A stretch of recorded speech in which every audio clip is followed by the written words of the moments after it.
MCQs number 215 है। Mean of the certain normal distribution is 5। Mean हमारे पास कितना है 5 है and standard deviation is 0.03। Standard deviation हमारे पास कितना है 0.03। You are required to find the probability. Probability हम लोगों ने फाइंड करनी है ऑफ 5 माइनस 0.03। ठीक है, सबसे पहले हमारे पास मीन कितना है,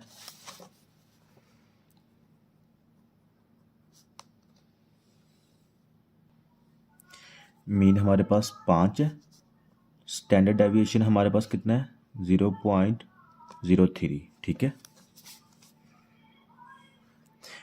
you are required to find the probability of 5 minus 0.03। तो x हमारा कितना हो गया, x is equal to 5 minus 0.03 is equal to 4.97। ठीक है, जस्ट हमने फार्मूला पुट करना है और आंसर निकाल लेना। हमारे पास नॉर्मल डिस्ट्रीब्यूशन का फार्मूला क्या है, z is equal to x minus mu divided by standard deviation. x हमारा कितना है 4.97 माइनस 5 डिवाइडेड बाय 0.03। कैलकुलेटर पे पुट करें, आपका आंसर आ जाएगा -1। ठीक है, तो z की हमारे पास वैल्यू कौन सी आ गया -1। -1 को टेबल पे चेक करें। अच्छा, प्लस माइनस का केस उस जगह पे देखते हैं जहाँ पे एट लीस्ट हो, मतलब ग्रेटर देन इक्वल टू 1 या लेस देन इक्वल टू 1 उसमें होता है। इसमें जस्ट हम इसकी वैल्यूज निकाल लेंगे। इसकी वैल्यू चेक करते हैं टेबल पे।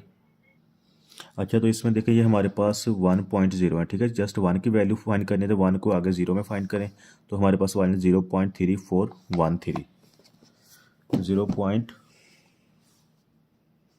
0.3413 मल्टीप्लाई 100% कर दें तो आ जाएगा 34.13% हमारा आंसर होगा। ठीक है,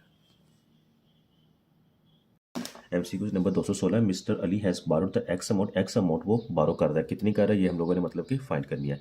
he agree to pay the installment, वो इंस्टॉलमेंट पे करने के लिए एग्री है, कितना 1.2 times than the last one, मतलब कि जो पहली इंस्टॉलमेंट वो पे करता है ना उससे 1.2 टाइम्स ज़्यादा पे कर रहा है। ठीक है, जब भी क्वेश्चन में टाइम्स आ जाए, परसेंटेज आ जाए, मतलब कि परसेंटेज के हिसाब से डिक्लाइन हो रहा है इंक्रीज हो, तो जहाँ पे आपको कंफर्म हो जाना चाहिए कि आपने ज्योमेट्रिक प्रोग्रेशन का फार्मूला लगाना है। ठीक है, 1.2 times than the last one if his first installment is 51389।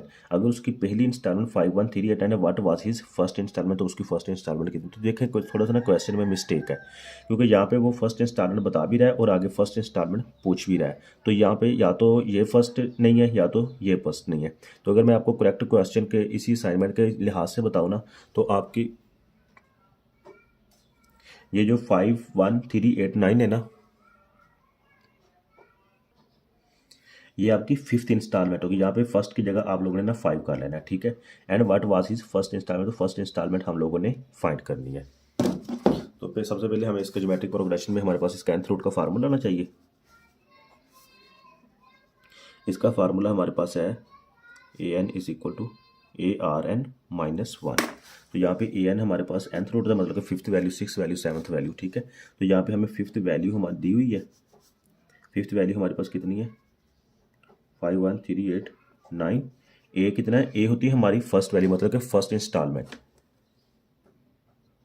तो फर्स्ट इंस्टॉलमेंट हम लोगों ने फाइंड करनी है, एक्स आ गया इनटू आर हमारे पास कितना है, आर हमें 1.2 गिवन है, एन हमारे पास कितना है 5, क्योंकि अगर ए एन का फिफ्थ इंस्टॉलमेंट का मतलब ले रहा है कि एन इज इक्वल टू 5, मतलब कि 5 साल बाद हमारे पास जो पाँचवीं इन्वेस्ट इंस्टॉलमेंट होगी वो कितनी होगी। ठीक है, और एन -1 1 माइनस फार्मूले वाला आ गया। ठीक है, 5138 इसको एग्जैक्ट फार्मूला में पुट कैलकुलेटर में पुट करें, आपका answer 51389 is equal to x into 1 point power 5 minus 1। ठीक है, इक्वल प्रेस करें तो ये आपके यहाँ पे 24734, sorry x is equal to 24734।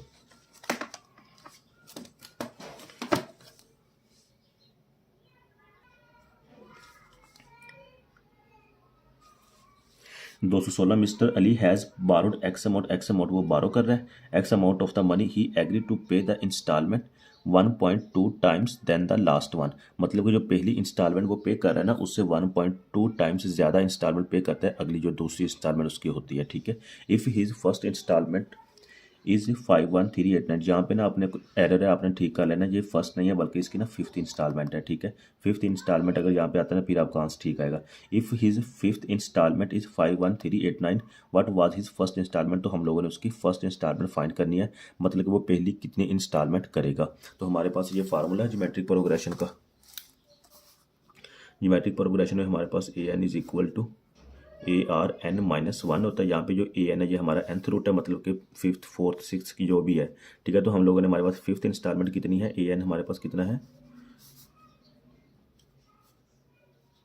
51389 और A हम लोगों ने फाइंड करना है, मतलब कि हिज फर्स्ट इंस्टॉलमेंट, और NR हमारे पास 1.2 है और N हमारे पास फिफ्थ है, तो इट मीन्स के 5 साल N इज इक्वल टू 5 होगा, ठीक है। जस्ट वैल्यूज पुट करनी है। AN हमारे पास कितना है 51389 इज इक्वल टू A हमें फाइंड करना है इंटू 1.2 N हमारे पास 5 - 1, ठीक है।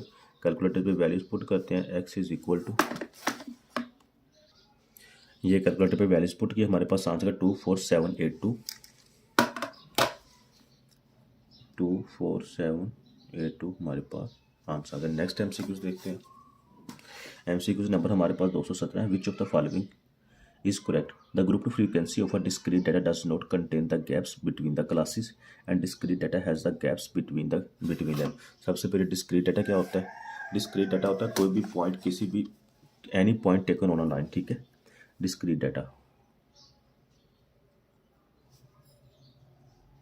ये देखें, इस पे कोई भी आप किसी भी पॉइंट पे कोई भी डाटा ले सकते हैं। Discrete data, data taken on any point, ठीक है। किसी भी पॉइंट पे किसी भी जगह पे आप रुके जहाँ पे डिस्क्रीट डाटा, मतलब कि इस एरिया का जो भी डाटा होगा वो हमारा डिस्क्रीट डाटा होगा। तो अभी देखें आगे, the group frequency of a discrete data does not contain the gaps between the classes. First of all इसकी जो क्लासेस नहीं है, डिस्क्रीट डाटा किसी भी पॉइंट पे एक जगह पे होता है, ठीक है।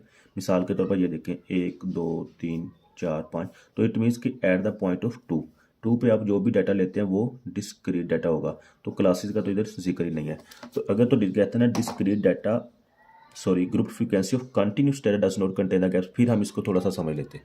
लेकिन डिस्क्रीट डाटा, इट मीन्स कि पहली स्टेटमेंट वैसे ही गलत है। दूसरा देखिए, discrete data has the gaps between them, तो ये देखिए data taken on any point, ये यहाँ पे हमने एक डाटा ले लिया, दूसरा यहाँ पे लिया, तीसरा, तो इनके दरमियान ये देखें गैप है, ठीक है। Discrete data has the gaps between them, मतलब कि 2 से लेकर 3 तक इसके दरमियान गैप है। मिसाल के तौर पर 2 से लेकर 3 तक आपके पास क्या 2.1 2.2 2.3 2.9 एंड 3। तो ये देखें इसके अंदर कितने पॉइंट्स हैं जो मतलब कि इसको हम गैप्स कह सकते हैं। ये तो मैंने मतलब कि आज ही इसको आप मज़ीद कम्प्लेक्स में 2.21 2.22, ये देखो मज़ीद इसको भी हम अगर डीपली जाए तो बहुत गैप है। Discrete data has the gaps between them, तो इट मीन्स कि ये दूसरी स्टेटमेंट इसकी करेक्ट है, तो इसमें ओनली 2 स्टेटमेंट इस करेक्ट होगा। MCQ 218 देते, which of the following is discrete data, इसमें से डिस्क्रीट डाटा कौन सा है। Number of children of an employee height of the students, weight of the students and none of this. Number of childs of an imply, देखें एक imply है उसके child है, मिसाल के तौर पर एक इम्प्लाई के 5 चाइल्ड है, तो ये डिस्क्रीट डाटा एग्जैक्ट है, ठीक है। 7 चाइल्ड है, 8 चाइल्ड है, तो discrete data on any point, किसी भी पॉइंट पे हम यहाँ पे देखें 1 2 3 4 5 6 7 8 9, तो यहाँ पे देखें एक एग्जैक्ट पॉइंट हम ले रहे हैं कि उसके कितने चाइल्ड है, तो इट मीन्स कि डिस्क्रीट डाटा में क्या बता रहा है, number of child of any ply, ये पहली स्टेटमेंट इसकी करेक्ट होगी। Height of the students, height कितनी, हाइट उसकी कंटिन्यूसली ग्रो हो रही है, ये नहीं कि रुक गई है। अब देखें अगर मिसाल का 5 है ना, उसके बाद एक इंटरवल आता है, फिर आगे हम कह देते हैं 6, इसमें इतना फ़र्क है। लेकिन हाइट ऑफ द स्टूडेंट्स नहीं है, हाइट वो आज तक बेशक स्लोली हो बेशक फास्ट हो, लेकिन वो हाइट कंटिन्यूस डाटा में आ जाती है। Weight of a student, weight कम भी हो सकता है ज़्यादा भी हो सकता है, लेकिन कंटिन्यूस है, इसको हम वेट ऐसे काउंट नहीं कर सकते। जैसे मिसाल के तौर पर हम आपको इसमें number of children of employ कह सकते हैं, तो नन ऑफ दिस नहीं, ये तो है नहीं, ठीक है। तो इसका करेक्ट MCQ हमारे पास कौन सा होगा, ए MCQ होगा। MCQ हमारे पास 219, if standard error is 18 standard error हमें गिवन है 18 है। What will be the revised standard, revised standard error हम लोगों ने फाइंड करना है, मतलब कि दोबारा स्टैंडर्ड एरर क्या होगा। If standard deviation is half, जो स्टैंडर्ड डेविएशन है उसको हाफ कर दे एंड सैम्पल से इज इंक्रीज बाय 9, और जो उसका सैम्पल साइज है वो हमें उसको 9 टाइम्स इंक्रीज कर देते हैं। सबसे पहले हमें स्टैंडर्ड एरर का फार्मूला पता होना चाहिए। स्टैंडर्ड एरर का फार्मूला क्या होता है हमारे पास, standard error is equal to standard deviation over N under root. ठीक है, अब हमें सिर्फ स्टैंडर्ड एरर इज 18, तो मतलब कि स्टैंडर्ड एरर हमें गिवन है, standard error is equal to 18। What will be the revised standard error, revised standard error क्या होगा। If standard deviation is half, standard deviation को हम हाफ कर दें and sample size is increased by 9, sample size को हम 9 times increase कर दें।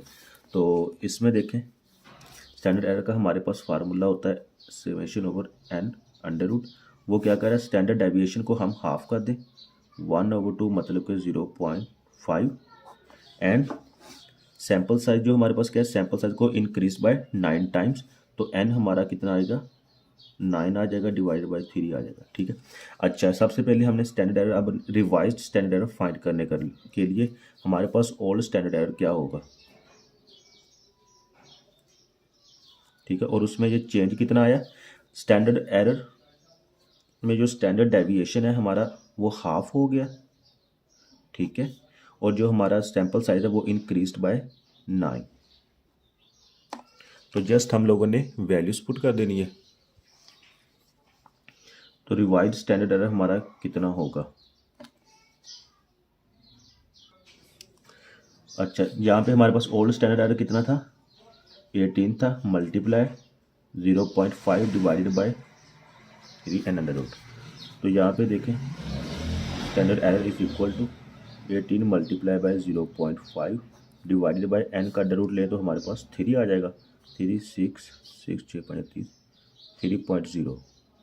तो हमारे पास जो रिवाइज्ड स्टैंडर्ड एरर कितना आ जाएगा वो 3 आ जाएगा। एमसीक्यू इसका बी करेक्ट होगा। एमसीक्यू नंबर 220 देखते हैं। What is the parameter of the normal distribution, normal distribution के पैरामीटर्स क्या हो गए, mean, standard deviation, both and none. सबसे पहले नॉर्मल डिस्ट्रीब्यूशन का हमें फार्मूला आना चाहिए। नॉर्मल डिस्ट्रीब्यूशन का हमारे पास फार्मूला क्या होता है, Z is equal to x minus mu divided by standard deviation. तो अब देखें यहाँ पे हमारे पास मीन भी है